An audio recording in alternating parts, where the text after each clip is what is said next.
Coming up on WUFT's First at 5, flu on the rise in north central Florida. What you can do to keep yourself from getting sick. We're not criminals. We're humans. We are hard workers. Plus, knowing your rights as immigration policies continue to change throughout the state, how this impacts local law enforcement agencies. And citrus-saving solutions, how UF researchers are combating the rise of an infectious bug destroying Florida's citrus. First at 5 starts right now. First at 5, from the University of Florida's College of Journalism and Communications, you're watching WUFT News. Flu rates are spiking across the state of Florida. The CDC says it expects numbers to rise. Welcome to First at 5. I'm Bernardo Montas. And I'm Kirsten Maselka. Thank you for joining us. WUFT's Hayli Balgobin is live in the studio to break down what you can do to prevent yourself from getting sick. Snotty noses are the least of your problems with this strain of influenza. Florida is categorized as a high state for flu activity and predicted to remain extreme until next week. It's the season of the sick. Credit of influenza, Grace Carino is bouncing back after a week in bed with meds. Slowly catching up, still getting better for sure, but hopefully things this week will kind of get back into a regular rhythm. This actually is the worst flu season that I've seen in 10 years. UF Health Clinical Professor and Hospital Epidemiologist Nicole Iovine says care is critical. What we see is an influx of patients in our emergency rooms and also those that need to be admitted to one of our inpatient services. According to the CDC, Florida reached level 10 for flu activity. The Florida Flu Review states Alachua and surrounding counties should expect increasing sickness reports. The current predominant strain, influenza AH3, is highly contagious. It spreads through respiratory droplets such as cough, sneeze, or talk. It's not too late to get the flu shot, even though it's February, because like I said, the cases are really, really high right now. That's her medical advice to help prevent the flu spike. With germs in the air, in addition to the flu shot, medical professionals say the best way to recover from the flu, stay well rested, drink lots of fluids, and keep away from others. Live in the studio, Hayli Balgobin, WUFT News. The world's most famous groundhog emerged for the 139th year to share his forecast with the world. Punxsutawney Phil saw his shadow on Sunday, predicting 6 more weeks of winter this year. You should take his prediction with a grain of salt, though. Phil has only been right about 35% of the time, according to the National Centers for Environmental Information. He predicts a longer winter 5 times more often than an early spring. But poor Phil was ranked 17th out of 19 predictive groundhogs. You might have more luck listening to Staten Island Chuck. His predictions in the last 10 years were right 85% of the time, the best recorded rate for a groundhog. But if you're looking for an even more accurate forecast for the next week, WUFT's Matthew Clark can tell us whether we'll truly see 6 more weeks of winter. Matthew? When it comes to listening, whether you want 6 weeks of spring or 6 weeks of winter, Phil says winter because he saw his shadow yesterday up in Punxsutawney. But I spoke to a local here, Albert, walking across. He did not see a shadow, which suggests that we are here for an early spring instead of a winter. And I'm going to trust the local here better. He looks pretty active out there, and he'd be pretty right. Look at that high temperature today, 77 in Gainesville, 82 in Ocala, and 79 in Bronson. That is spring temperatures. So I'd listen to Albert instead of Phil when we're talking about Groundhog Day. Campus Cam, we woke up to some dense fog, but those blue skies are out and about right now. Look at that, 76 degrees. Beautiful afternoon out there right now, but we could see some fog later tonight. I'll have our evening forecast and our morning forecast in a few minutes. Fear and confusion in Alachua County as rumors spread about immigration sweeps. The sheriff's office is now speaking out to set the record straight. Jessica Nitti is live at ACSO headquarters with what we know and what we don't. Yes, the Alachua County Sheriff's Office wants to clear up what they call rumors about mass immigration sweeps. They say immigration officials are not conducting widespread roundups, but rather targeted enforcement.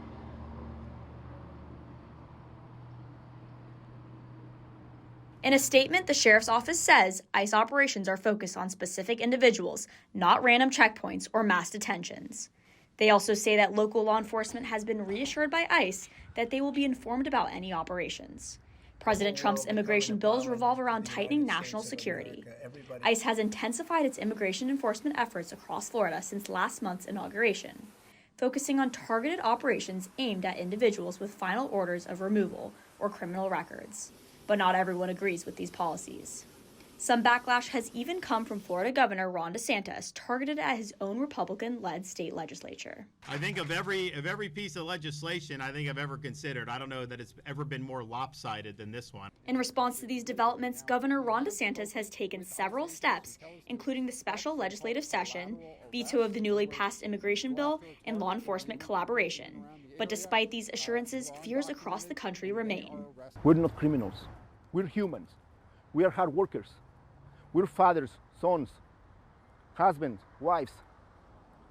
And we are all the way into the deep roots of this country. For those who may be affected, immigration law groups recommend knowing your rights. You have the right to remain silent, you do not have to open your door unless presented with a warrant, and you have the right to speak to a lawyer. And if you see something that concerns you, officials say verify the facts before sharing information online. To recap, no sweeps, no roundups, but ICE operations are happening. The best advice, stay informed, know your rights, and check reliable sources before believing or spreading rumors. Live in Gainesville, Jessica Nitti, WUFT News. Florida Governor Ron DeSantis is proposing a $115.6 billion budget for the 2025 through 26 fiscal year. He says this budget plan calls for increasing pay for state law enforcement officers and firefighters and creating a new sales tax holiday around guns and ammunition. The proposal is an initial step as lawmakers prepare to negotiate a final budget during the regular legislative session starting March 4th. You could be fiscally responsible, respect taxpayers, and yet still deliver on the main promises that you made and the main public needs of our people. The budget proposal doesn't seek tuition or fee increases for students at Florida colleges and universities and maintains current funding for the Bright Futures Scholarship Program. A Miami man is currently behind bars charged with hitting and killing an 8-year-old girl. Troopers have not released his identity, but say the 38-year-old man was driving east on US 90 in Columbia County when he struck and killed the girl as she was riding on her scooter. She was taken to the hospital where she later died. This year's point-in-time survey seems to show an increase in the homeless population for 5 north central Florida counties in the last year. That's according to a preliminary report. This year's count was led by the Task Force for Ending Homelessness. If their unofficial numbers are correct, there would be 831 homeless people in those north central Florida counties. That's a bit more than last year's count of 759 published in a report by the Council on Homelessness. Still, both numbers are lower than those from 2022 and 2023. UF researchers are working on new solutions for a disease that's been plaguing Florida's citrus industry for years. Researchers say citrus greening is the biggest challenge facing Florida's citrus industry. It's a bacterial disease spread by a small but highly mobile insect that spreads the infection as it feeds on citrus trees. Researchers say there isn't a cure, but new advancements are helping to manage its effects. One approach uses plant hormones responsible for cell growth and development to stop unripe fruit from falling off the tree. Another solution is injecting antimicrobials directly into each tree to improve tree health, fruit quality, and yield. And the third proposed plan is breeding new citrus trees altogether that are resistant to the disease. Researchers say it'll be a while before they can track the progress of these solutions since citrus trees live for a long time. Tariffs on Canadian and Chinese imports go into effect tonight at midnight. But President Trump says the tariff plan for Mexican imports is being put on hold. Coming up after the break, why Trump decided on the pause, plus how these tariffs will impact your goods. You're watching WUFT-TV News. Just hours before a 25% tariff would go into effect on Mexican imports, President Trump announced a pause. Vaughn Hilliard breaks down the latest from Washington, D.C. as lawmakers prepare for other tariffs to go into effect at midnight. Tariff was scheduled to go into effect on Mexican imports. President Trump announced a pause. They've agreed to put in 10,000 soldiers permanently, like forever, 10,000 soldiers at their side of the border and stop fentanyl. Mexico President Sheinbaum confirming soldiers will patrol the border. Canada is very tough. President Trump speaking with Canadian Prime Minister Trudeau this afternoon. But the tariffs on that country and China still scheduled to go into effect tonight. If we can't make a deal with China, then the tariffs will be very, very substantial. If the tariffs are imposed, costs could rise for food, to gas, to automobiles. The U.S. imports 4.2 million barrels of crude oil a day from Canada. Most of that goes to Midwest states. Some car parts are imported from Canada. Turning to electronics, with much made in China, the Consumer Tech Association says if the full tariff is passed on to consumers, prices could go up more than $200 on smartphones, more than $350 for laptops. While tariff talks take place on the international stage, federal workers at home in limbo. Employees at USAID told not to go into the D.C. headquarters today, with now billions of foreign aid frozen, the lobby closed, windows covered. Secretary of State Marco Rubio says he's now in charge of the agency. I'm the acting director of USAID. Our goal was to go in and align our foreign aid to the national interest. Democrats vowed to save the agency that feeds those in need across the globe. No one elected Elon Musk to dismantle it. We are going to fight in every way we can. USAID reaches 130 countries, providing everything from humanitarian aid to health care. The United Nations weighing in, saying any pause in aid will have immediate impacts on saving lives. NBC News, Vaughn Hilliard, Washington. Coming back closer to home, tomorrow Gainesville leaders and residents come together to hold a remembrance ceremony for Rosa Parks. This annual event commemorates when the civil rights activist refused to give up her seat on a Montgomery, Alabama bus. The Rosa Parks Quiet Courage Committee, founded by Reverend Griner, has put on this celebration for the past 20 years, where they hand out rewards and educate attendees on the importance of who Rosa Parks was and the legacy she left behind. I'll always be proud of the committee members and those who received awards, but especially this station will always be here and will always be the Rosa Parks RTS station long after we're gone. The ceremony will take place Tuesday at 11 a.m. at the Rosa Parks transfer station. More than $33 million in unclaimed property is being returned to Floridians all throughout the state. In Gainesville alone, there's more than $500,000 in unclaimed property, if you can believe it. State leaders say it's estimated that 1 in 5 Floridians has unclaimed property waiting for them, with an average claim of $825. To search and claim your unclaimed property, you can visit fltreasurehunt.gov. Marion County has named its latest Teacher of the Year. Over the weekend at the Golden Apple Gala, Sarah Jacobs was named the county's best educator. Jacobs is in her 12th year of teaching and teaches 9th and 10th grade English at Westport High School. In addition to having the honor, Jacobs gets the key to a new 2025 Acura Integra with a 3-year lease. Wow, what a great prize. She now advances to the state-level Teacher of the Year recognition program. Congrats, Sarah. We woke up to some pretty dense fog this morning, and we could be seeing that same dense fog tomorrow morning. Another warm and muggy, humid evening is up ahead. I'll have more after the break. You're watching WUFT-TV News.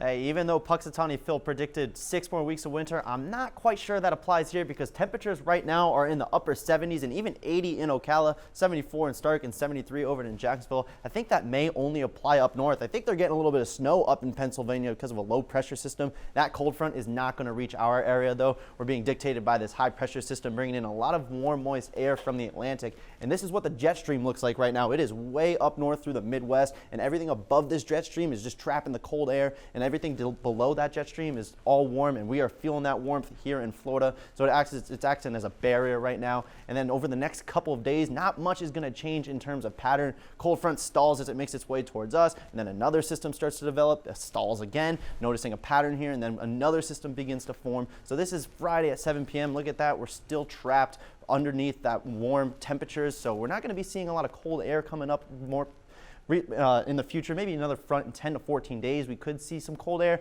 but for the short term, not much going on. Look at that, blue skies overlooking our campus camp, 75 degrees. It's actually beautiful out there right now. We woke up to some dense fog, but look at that, barely a cloud in the sky. That sun has kind of torn it apart. But as we head into that evening, temperature is not going to drop too far, only into the upper 50s and lower 60s. But look at that, some dense fog is going to be coming our way again this morning. Right now, visibility is okay because, you know, crystal clear blue skies, but as we head into tomorrow morning on your morning commute, those visibilities are going to start to drop. And look at that, 1/10 of a mile visible. That is dense fog. So if you're going on your commute to work tomorrow morning, dense fog is very likely, especially in Ocala. But as we head into Tuesday around 9 a.m. into the later parts of the afternoon, that fog is going to clear. Actual temperatures though, 57 in Gainesville, 59 in Ocala. But the main story is that fog tomorrow morning. So if you're out and about going to work on those roads, dense fog is very possible. Dew point, also measurement of the moisture in the atmosphere. These are summer dew points right now. So again, not 6 weeks of winter, but it feels like spring. And we're bringing back this muggy meter. Look at that,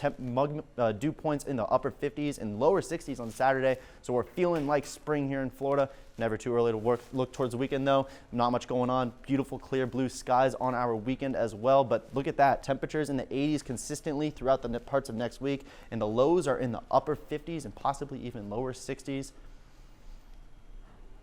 Coming up in sports, district tournaments begin today for high school basketball with a few local matchups. And Gator men's basketball head coach Todd Golden shares his thoughts on the blowout loss to Tennessee. All this and more right after the break. You're watching WUFT-TV News. Welcome into sports. I'm Rivera. Let's jump right into the action with Gator men's basketball, who fell one spot in the latest AP poll released Monday following their blowout loss at number 8 Tennessee on Saturday.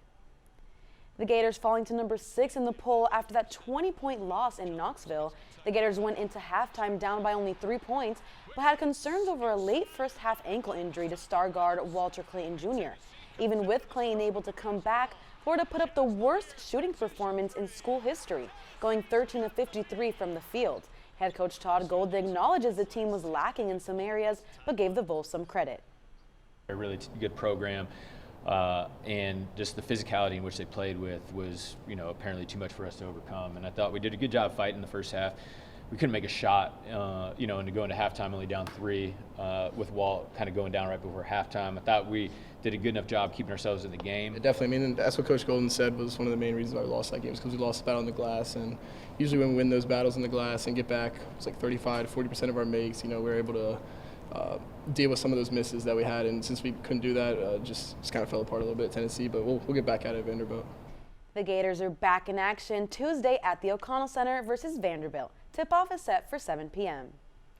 Gator women's basketball is in Arkansas tonight for a conference matchup trying to bust out of their 4-game losing streak. They currently sit at 2-6 in conference play and 11-11 overall. Arkansas will be trying to stop Rashaya Kyle, who recently broke 1,000 career points and just recorded her 11th double-double of the season, along with freshman Liv McGill, who joins Kyle in the SEC's top 20 in scoring. Tip-off is set for 7 p.m. tonight in Fayetteville. Let's stay on the hardwood. High schools around the state begin district basketball playoffs today. First up, the St. Francis Catholic Wolves will play host to the Oak Hall Eagles at 6 p.m.